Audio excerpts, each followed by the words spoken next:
ഉത്തരാഖണ്ഡിലെ മിന്നൽ പ്രളയത്തിൽ 15 പേർക്ക് ജീവൻ നഷ്ടമായതായി അധികൃതർ. 16 പേരെ ഇതുവരെ കണ്ടെത്തിയിട്ടില്ല. സംസ്ഥാനത്ത് ഇന്നും അതിശക്തമായ മഴയ്ക്ക് സാധ്യതയെന്ന് കാലാവസ്ഥാ നിരീക്ഷണ കേന്ദ്രം മുന്നറിയിപ്പ് നൽകിയിട്ടുണ്ട്.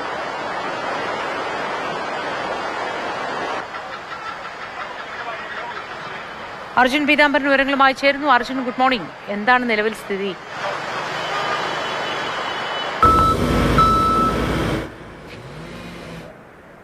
5 ജില്ലകളിൽ കനത്ത മഴയുണ്ടാകുമെന്നുള്ള കാര്യം തന്നെയാണ് കാലാവസ്ഥാ നിരീക്ഷണ കേന്ദ്രം മുന്നറിയിപ്പ് നൽകിയിരിക്കുന്നത്. വലിയ തോതിൽ പ്രശ്നങ്ങൾ ഉണ്ടാകാൻ സാധ്യതയുണ്ട്.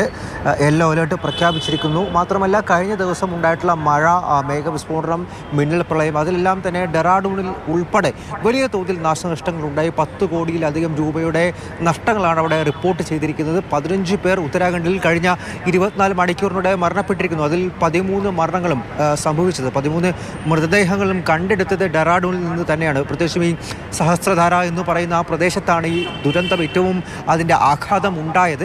അവിടെ ഒരു പാലം ഉണ്ടായിരുന്നു. ആ പാലത്തിൽ ഒരുപാട് ആളുകൾ ഉണ്ടായിരുന്നു. ഈ മിന്നൽ പ്രളയം, അതുപോലെ തന്നെ മണ്ണും ചളിയും ഒലിച്ചെത്തിയ സമയത്ത് ആ പാലമൊക്കെ തകർന്നു പോയിരുന്നു. അതിലുണ്ടായിരുന്ന ആളുകളാണ് ഏറ്റവും അധികം അപകടത്തിൽപ്പെട്ടത്. ഈ നഗരത്തോട് ചേർന്ന് കിടക്കുന്ന പ്രദേശം തന്നെയാണ്. അവിടെ IT പാർക്കും നിരവധി ക്യാമ്പസുകളും സ്കൂളുകളും ഒക്കെയുണ്ട്. അവിടെയെല്ലാം വലിയ തോതിൽ ബുദ്ധിമുട്ട് അനുഭവപ്പെടുന്നുണ്ട്. അവിടെ ഒരുപാട് ആളുകൾ കുടുങ്ങിക്കിടരുന്നു. അവരെല്ലാവരും ഇപ്പോൾ സുരക്ഷിതമായിട്ടുള്ള സ്ഥാനങ്ങളിലേക്ക് മാറ്റിയിരിക്കുന്നു. കേന്ദ്ര സംസ്ഥാന സേനകൾ തന്നെയാണ്, അതായത് SDRFും NDRFും തന്നെയാണ് എല്ലാ ദൗത്യങ്ങളും ഇപ്പോൾ നടത്തിക്കൊണ്ടിരിക്കുന്നത്. 16 പേരെ കാണാതായിട്ടില്ല എന്നുള്ള വിവരം തന്നെയാണ് ഇപ്പോഴും ജില്ലാ ഭരണകൂടം നൽകുന്നത്. അവർക്ക് വേണ്ടിയിട്ടുള്ള തിരച്ചിൽ ഇപ്പോൾ അവിടെ നടത്തിക്കൊണ്ടിരിക്കുകയാണ്. ഒപ്പം തന്നെ തുടർന്ന് മഴയുണ്ടാകാനുള്ള സാധ്യതയുണ്ട്. കൂടുതൽ മണ്ണിടിച്ചിൽ ഉണ്ടാകാനുള്ള സാധ്യതയുണ്ട്.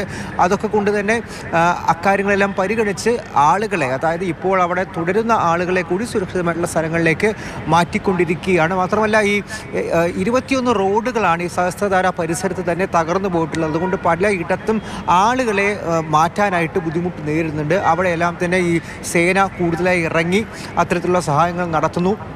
ഒപ്പം ഡെറാഡൂണിന് പുറത്തേക്ക് മറ്റിടങ്ങളിലേക്ക്, ഈ ഋഷികേശ്, അതുപോലെ നൈനിറ്റാൾ തുടങ്ങിയിട്ടുള്ള മേഖലകളിലുമെല്ലാം ഈ മഴ കാരണം ബുദ്ധിമുട്ട് അനുഭവിച്ചു കൊണ്ടിരിക്കുകയാണ്. അവിടെയും അത്തരത്തിലുള്ള രക്ഷാപ്രവർത്തനം നടത്തിക്കൊണ്ടിരിക്കുകയാണ്. പ്രത്യേകിച്ചും നദിയൊക്കെ, ഇപ്പോൾ തംസ നദി അടക്കം ഇപ്പോഴും കരകവിഞ്ഞൊഴുകിക്കൊണ്ടിരിക്കുകയാണ്. അവിടെ അതിശക്തമായ മഴയാണ് ഉത്തരേന്ത്യൻ സംസ്ഥാനങ്ങളെ ആകെ കെടുതിയിലാക്കിയിട്ടുണ്ട്, പ്രശ്നത്തിലാക്കിയിട്ടുണ്ട്. അതിൻ്റെ വിശദ വിവരങ്ങളാണ് അർജുൻ പങ്കുവച്ചത്.